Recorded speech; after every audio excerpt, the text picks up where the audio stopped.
a pie cooling on a sill, a door that hadn't been knocked on in 14 months, a woman who had learned, without anyone telling her directly, that she was supposed to want less now, a man who rode up one morning in October with a surveyor's map and a polite offer, and who would spend the next 11 months trying very hard not to understand what was happening to him. These are small things: a pie, a map, a door. And yet, I have told enough stories in my time to know that the whole of a life can turn on something as ordinary as a man forgetting, for one unguarded moment, to pretend he is only there on business. The land was called the Callaway Parcel, though it hadn't been Callaway land in any official sense for going on 3 years. It sat in the broad middle of a valley in eastern Montana, 1887, where the grass ran long and silver in the autumn wind, and the mountains to the west kept their own counsel about the weather. 460 acres of it. Good bottom land along the creek, timber on the north slope, a south-facing meadow that caught every hour of the sun from March through October. A house, a barn, a root cellar, a smokehouse, and a kitchen garden that had been tended with such consistent devotion that even in November, when everything else had gone to frost and silence, you could see the evidence of a careful hand.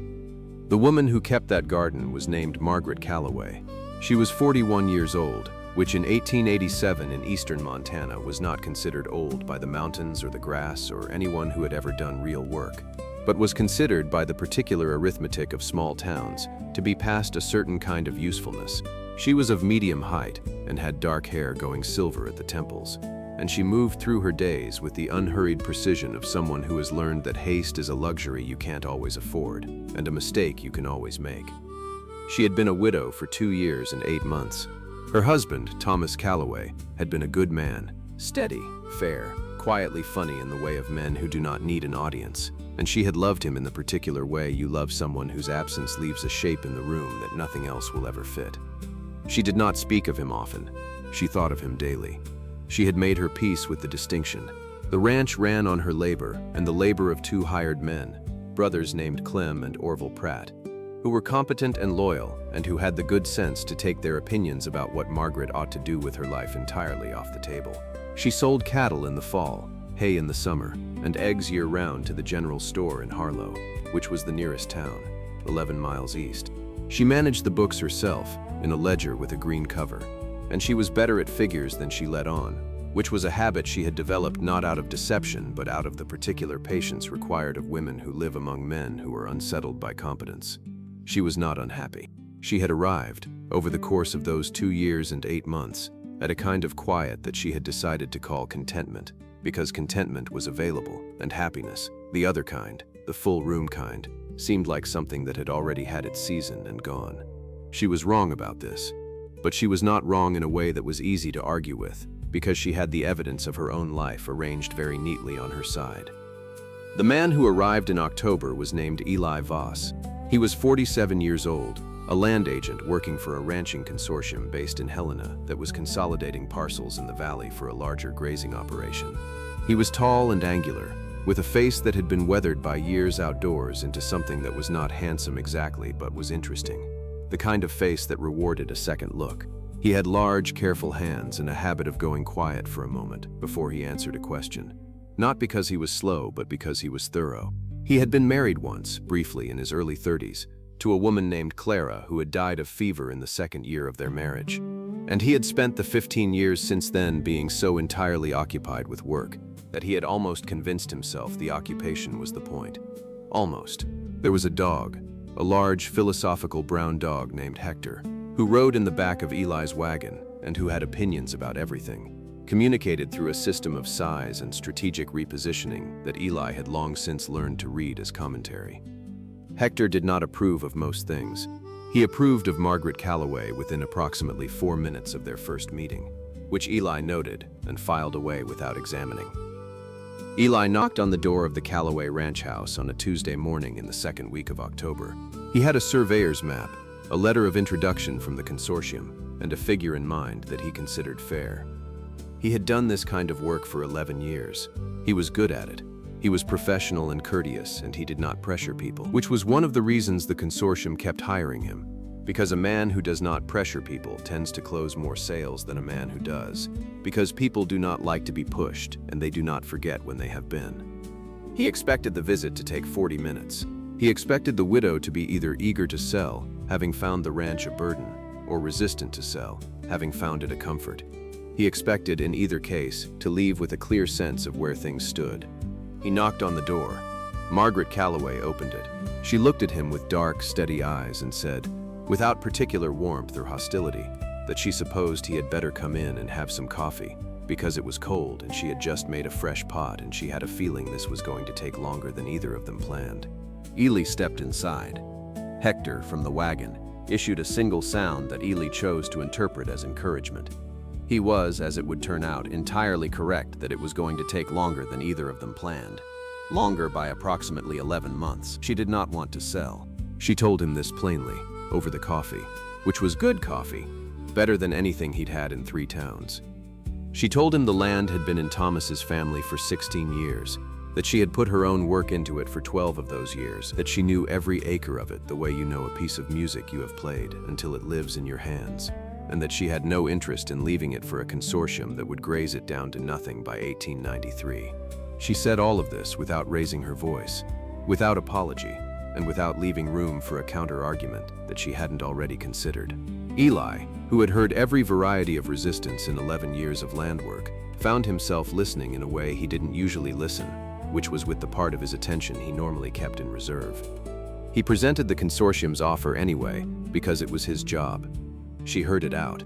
She said the figure was fair for the land, but that she was not selling the land, so the fairness of the figure was beside the point. He said he understood. She refilled his coffee. He thanked her.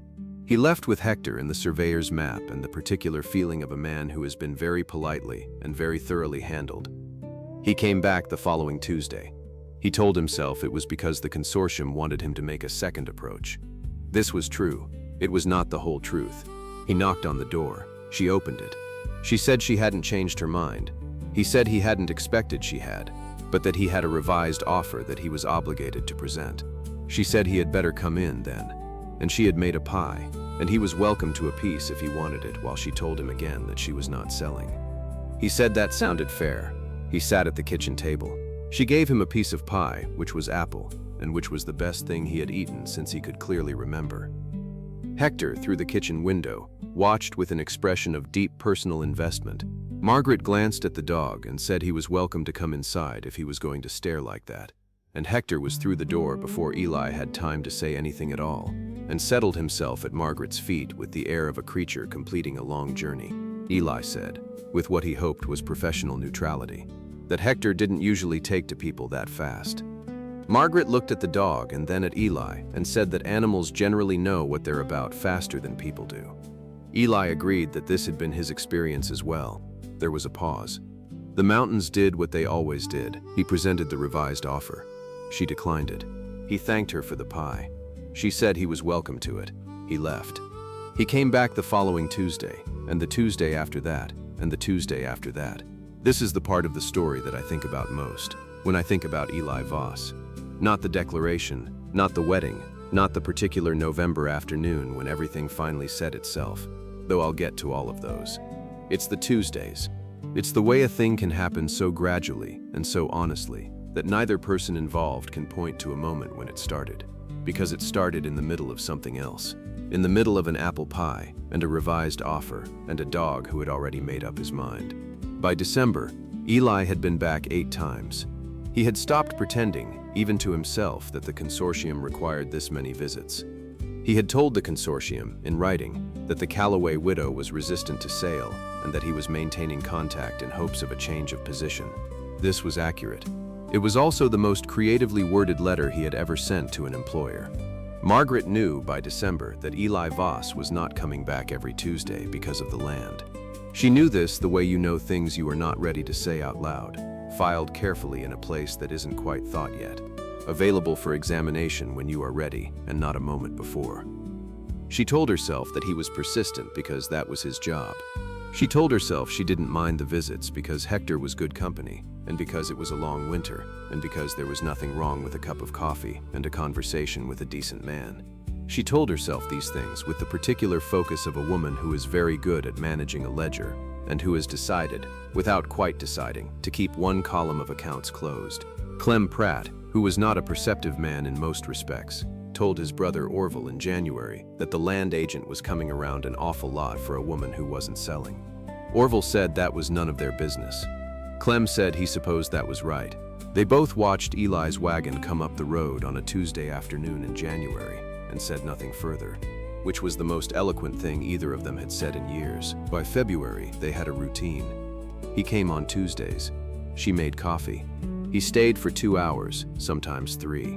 They talked about the land, about the cattle market, about the consortium's plans for the valley, about Thomas. She mentioned Thomas easily, without grief performance, the way you mention someone who is part of the landscape of your life even after they are gone, and about Clara, who Eli mentioned once, quietly, in March, and then again in April, and who Margaret listened to with the attentiveness of someone who understands that a person's losses are the architecture of who they are. Hector slept at Margaret's feet every visit without exception. Eli stopped mentioning this. In April, she started keeping a particular kind of biscuit that Hector liked, and she produced them from a tin on the counter without comment. And Eli looked at the tin and then at Margaret and said, with great restraint, that she hadn't had to do that. She said she knew. That was all either of them said about it. But he thought about it on the ride back to Harlow. He thought about it for 3 days. In April also, a man named Gerald Hatch began calling on Margaret. Gerald Hatch was 44 years old, a prosperous rancher from the north end of the valley. A widower himself, respectable, well-regarded, with 2 grown sons and a large operation that ran without apparent difficulty.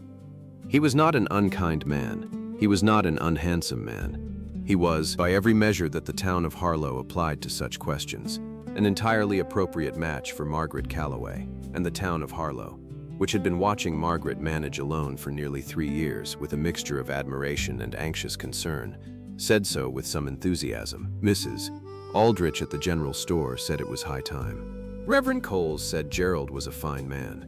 Even the postmistress, a woman named Dot Ferris who had the most comprehensive opinion on everything in the valley, said that Margaret could do a great deal worse and that she hoped Margaret had the good sense to see it.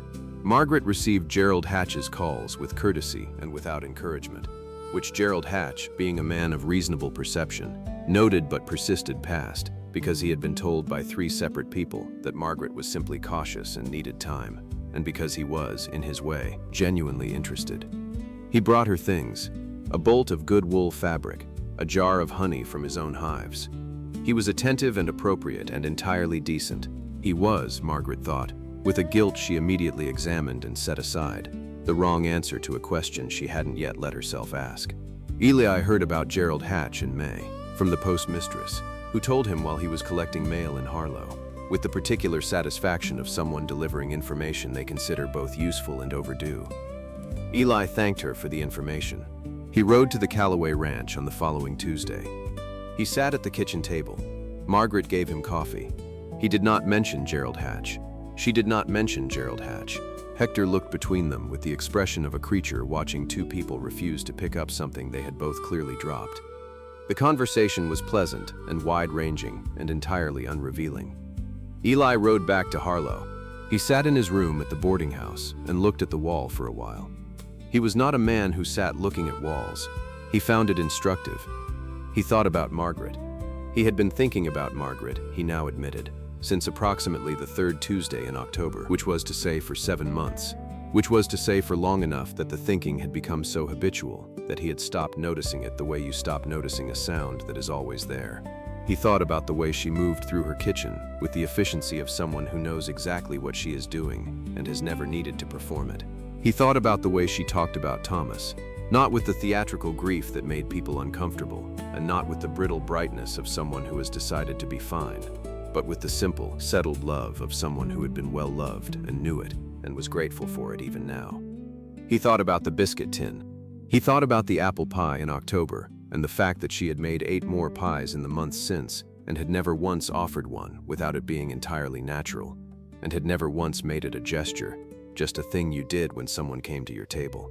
He thought about the look she got when she talked about the South Meadow, the particular aliveness in her face when she described the way the light hit it in early morning, and how that look was the same look she got sometimes in the middle of a conversation when something landed exactly right, and how he had started, without meaning to, trying to say things that would produce that look.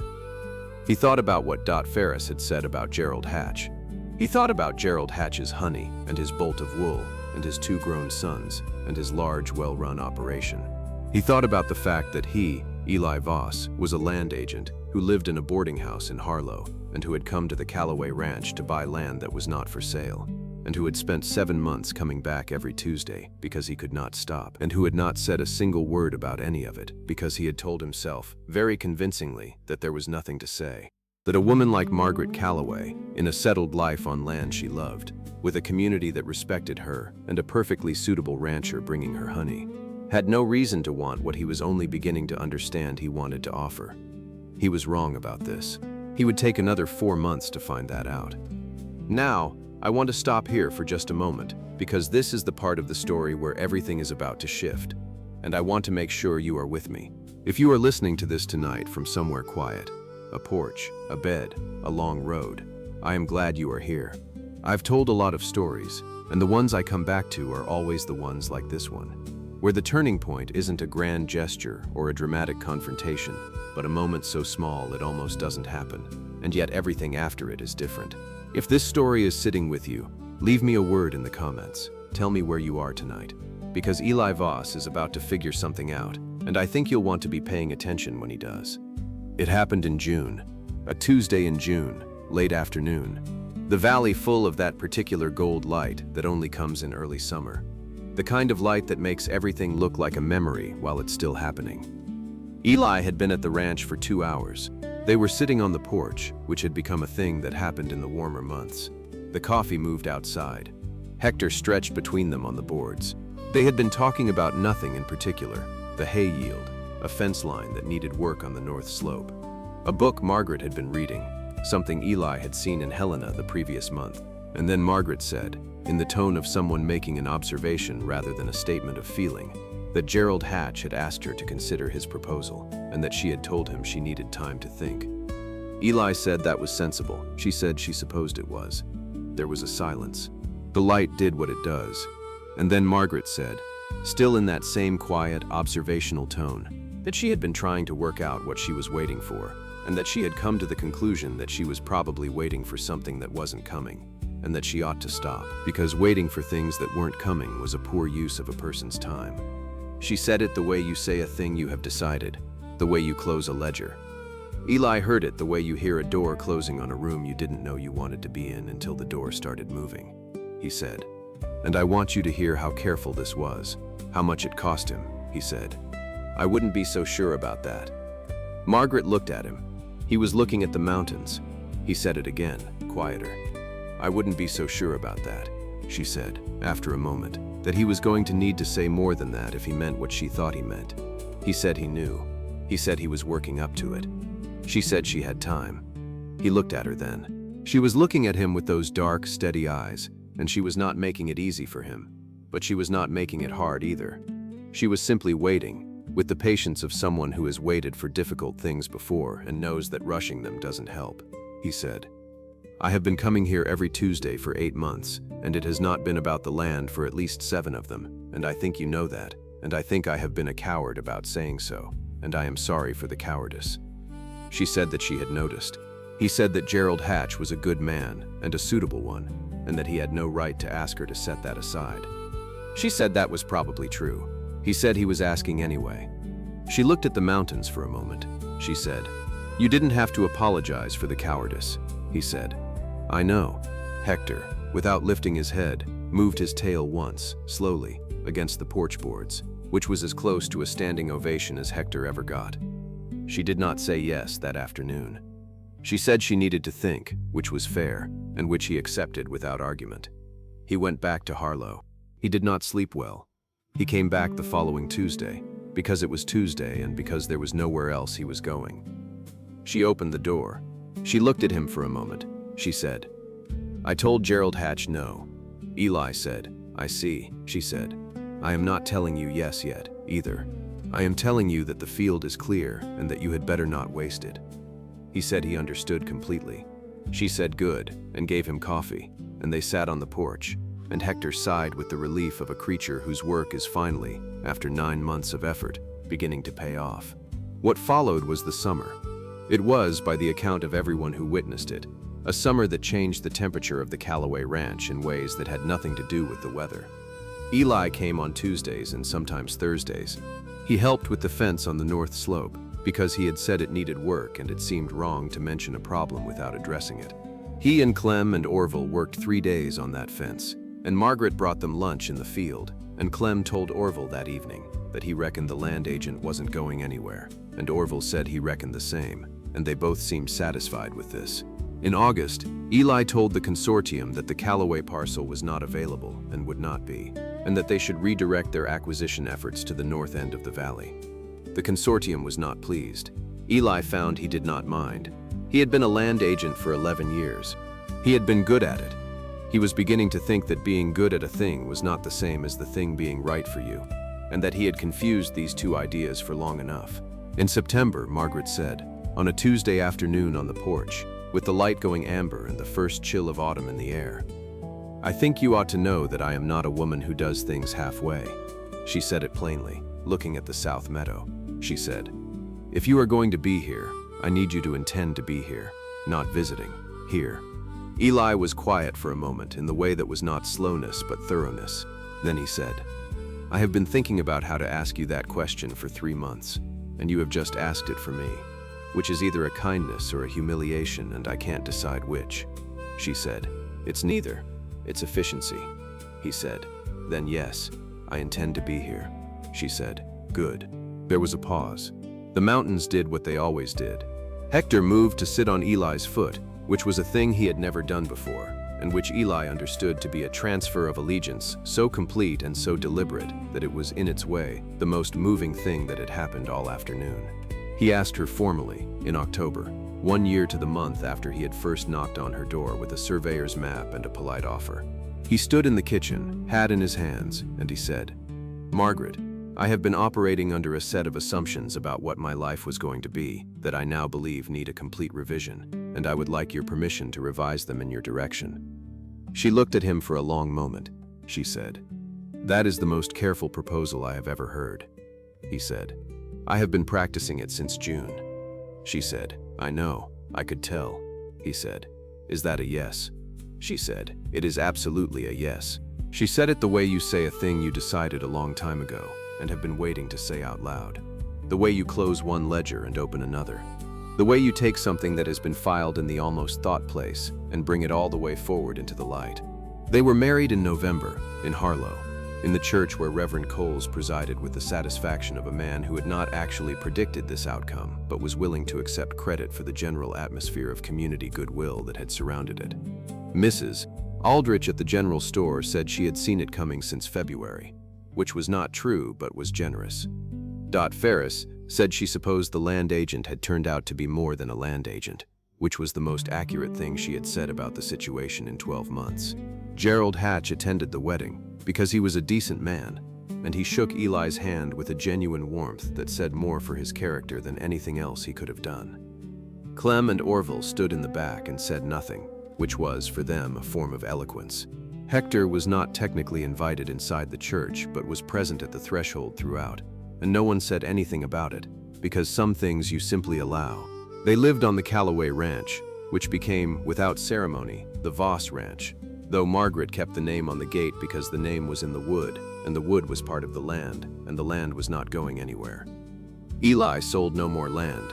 He ran the ranch with Margaret, and he was good at it in the way of someone who has spent years learning adjacent skills and discovers that they transfer. He learned the South Meadow. He learned the Green Ledger. He learned the particular stillness of a woman who has made peace with mornings and who does not need to fill silence to make it comfortable. She learned his thoroughness, his large, careful hands, the way he went quiet before answering, not because he was absent, but because he was present in a way that required the full use of him. They disagreed, regularly and with great affection, about whether the root cellar needed a new door before winter or could wait until spring, and about the correct way to stack hay, and about whether Hector ought to be allowed to sleep inside, which was a debate that Hector resolved entirely on his own, by simply being inside every morning when they came downstairs, and which they both pretended to still be debating long after neither of them wanted to win it. They had, in time, 2 children, a daughter named Clara, for the woman Eli had loved and lost, because Margaret had suggested the name herself, in the particular way she had of honoring the full architecture of a person. A son named Thomas, for the man Margaret had loved and kept, because Eli had suggested that name, for the same reason. The children grew up on the south-facing meadow and the creek bottom and the north slope timber, and they grew up knowing that their parents had come to each other late and deliberately and had chosen each other with open eyes, which was a thing the children understood when they were old enough to understand it, as a kind of inheritance worth more than the land. Years later, many years, the children grown, the ranch still standing, the mountains still doing what they always did. Margaret was sitting on the porch on a Tuesday afternoon in October, which was a habit she had never quite let go of, and Eli came out with 2 cups of coffee, which was a habit he had never quite let go of either, and he handed her a cup and sat down next to her and said, looking at the south meadow, "You know, I came here to name a price for this land," she said. "I remember," he said. "I got a very different kind of deal than I came for." She looked at him with those dark, steady eyes, the silver at her temples gone fully white now, and she said, "You didn't have to stay," he said. "I know," she said. "Good." They sat there in the October light, the same light as that first morning, the valley running long and silver around them, and the mountains kept their counsel, and the coffee was good, and there was nowhere else either of them was going. Now, here is what I want to say about Eli Voss, and about Margaret, and about the particular error that nearly cost them everything. Eli told himself, for 7 months, that he had nothing to offer. He looked at the sum of himself, a land agent, a boarding house room, no land of his own, no sons, no established operation, and he compared it to Gerald Hatch, and he found the comparison unflattering, and he concluded from this that the comparison was the relevant calculation. That is the mistake, not the modesty. The modesty was real, and it mattered, and I am not going to tell you that it was foolish to feel it. But he was measuring the wrong thing. He was measuring what he had against what another man had, when the only measurement that was ever going to matter was whether he was willing to stay. Margaret did not need another operation. She had an operation. She did not need another bolt of wool or another jar of honey. She had a root cellar and a smokehouse and a kitchen garden and a green ledger and 2 capable hands and 11 years of knowing how to manage. What she had told him on that June afternoon on the porch, when she said she was probably waiting for something that wasn't coming, was not a statement of resignation. It was an invitation. She was telling him what she needed, in the only language she had for it, which was the plain language of a woman who does not say more than she means, and does not mean less than she says. She was telling him, "I am waiting for someone who intends to be here," and he nearly missed it, because he was busy counting the wrong things. I have told a lot of stories in my time, and this is the pattern that stays with me, the one I see in almost every story where 2 people almost don't find each other. Not cruelty, not incompatibility, just a person standing in front of something good, running arithmetic that has nothing to do with the actual question. Don't let the arithmetic stop you. Don't mistake what you have for what you are worth, and don't mistake what you are worth for what you have to offer, because those are 3 different numbers and only one of them matters. The one that matters is the one Margaret named, quietly, on a porch in June, in the particular gold light of early summer. Are you going to be here? That's the question. That's always the question. Not what you own, not what you compare to. Just, are you going to stay? Eli Voss stayed, and the land he came to buy turned out to be the least of what he found there. I am grateful, as always, for your time and your company tonight. Wherever you are listening from, I hope there is something warm nearby, and I hope this story sat with you the way the good ones do. Not loudly, but for a long time. You didn't have to be here, I know. Until next time, friends, stay a while.